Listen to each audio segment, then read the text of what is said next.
If I want to go home, visit my family, I need to take a flight, and I'm glad that I have the money to book the flight and go to them. As simple as that. But then how much money is enough money? Is it enough that you have just a few $1,000s saved somewhere? Is it enough that you have 100,000? Is it enough that you have 1 million or 10 millions or 20 or 200? When is it enough money? When would you stop prioritizing money and then get real again and ask yourself, okay, what do I really want? I want this money because it gives me security, but does it really give me security? If something had to happen to me and I had to die out of a disease or an accident, this money would not be any useful to me. So money is important, as I said, but again, ask yourself, are you going to suppress all the other problems in your life by telling yourself, no, I need to make money. The world is harsh. I need to make money. I need to provide for my children. I need to provide for my family. I need to take care of my parents. I need money. So whenever people ask you to show your emotional side, ask you to be vulnerable and share your problems, you don't have time for all this bullshit. You need to make money. You're very passionate about it. Get real. Sooner or later, you will be forced by life to ask this question. And the chances are that you get very bitter, you get very sad and depressed in later years of life, very lonely, because you have spent your life not facing the real questions of life. No matter how successful you get, no matter how much people praise you, no matter what award you win, when you come home and you're all alone, it will not fulfill you. You will lose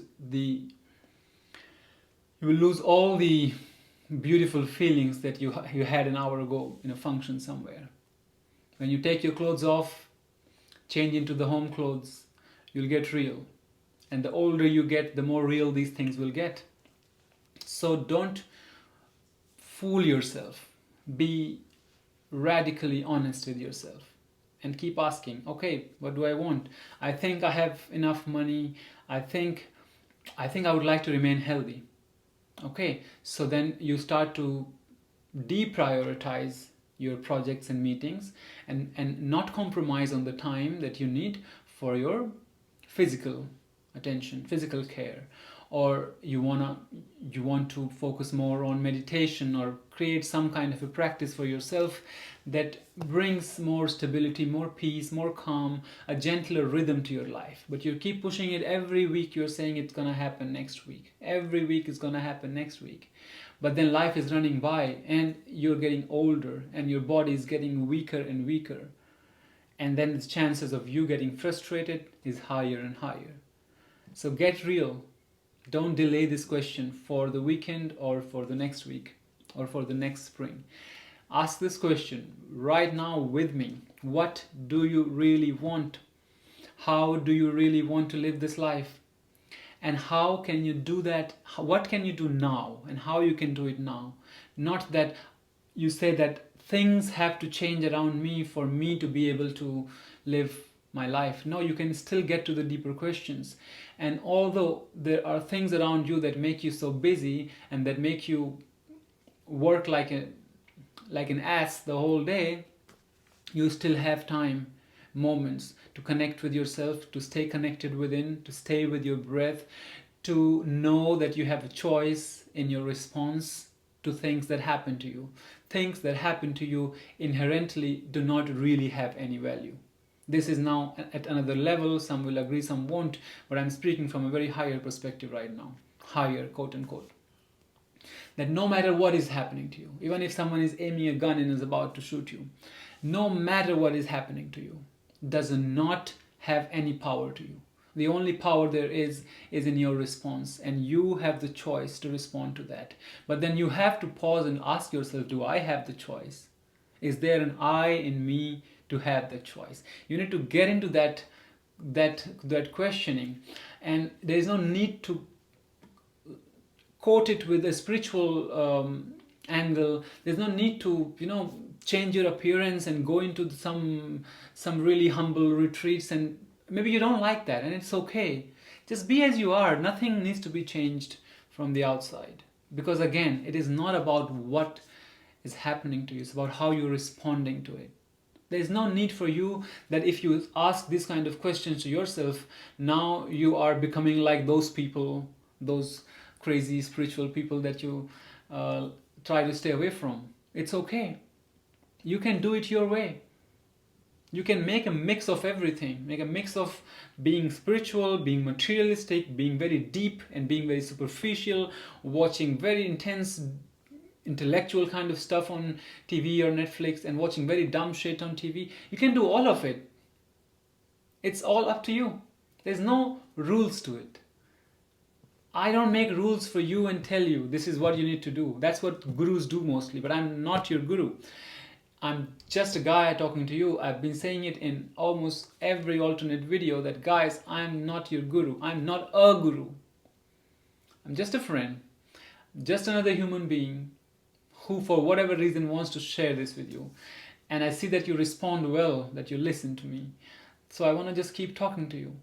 That you need to trust in yourself, have trust in yourself, believe yourself that you got this, that you can do it your way. Nobody needs to come and validate your experience for you. If they do it, it's nice. Maybe sometimes they do it, but that doesn't matter.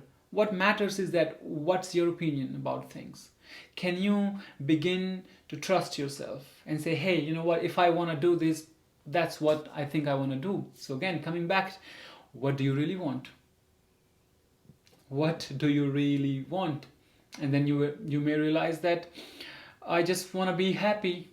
That's the only thing I want. I just want to be happy. I just want to be pleasant and feel adequate in myself. I just want to be. Then you ask yourself, okay, what makes me happy? What makes me happy? Then you say that every month when my salary comes, it makes me happy. It doesn't make you happy. It makes you less miserable. And we somehow equate lack of misery as happiness. It's not, you feel less threatened when salary comes. You don't necessarily feel happy, like, oh, I can pay the bill again and I can pay the rent again and I still have the job. It's a proof that I still have things going on for me. It doesn't make you happy. What makes you happy? You will, if you keep on asking yourself, you may find out that the things that make you happy are very simple and little things. And the things that make you happy are not really things. And the things that make you happy don't really cost much. Sometimes they cost nothing, sometimes they cost not much. You begin to realize that the things that made you happy when you were a little child are the same things that still make you happy.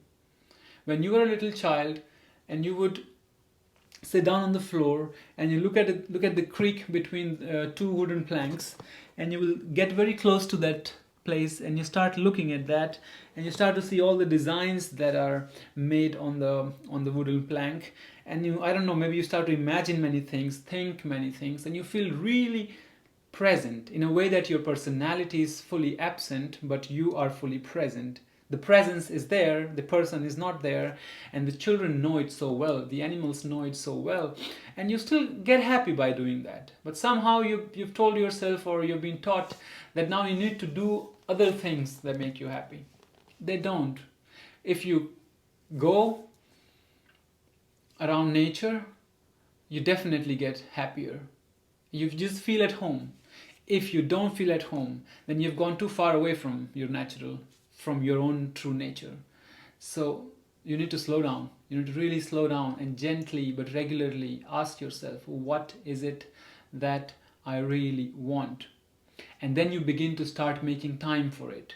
Because you know, no matter how much material security, the illusion of material security you create around yourself, it's never going to be enough. It's a trap in a way. Again, when I say these things, you guys always think in binaries. Some people would say, completely okay, so why are you wearing the watch? I don't have the watch today. Why are you wearing the watch? Why are you having this camera?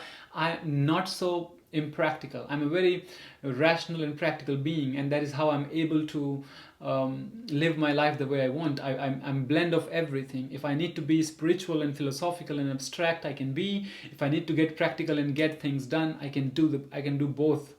So I'm definitely suggesting you to do the same. You don't have to put yourself into a binary all the time. You don't have to think this or that. You can think this and that, just however it is that you were. Nobody needs to come and point at you and approve you. You approve yourself on a daily basis. You approve yourself. So I don't know how I got there to the point.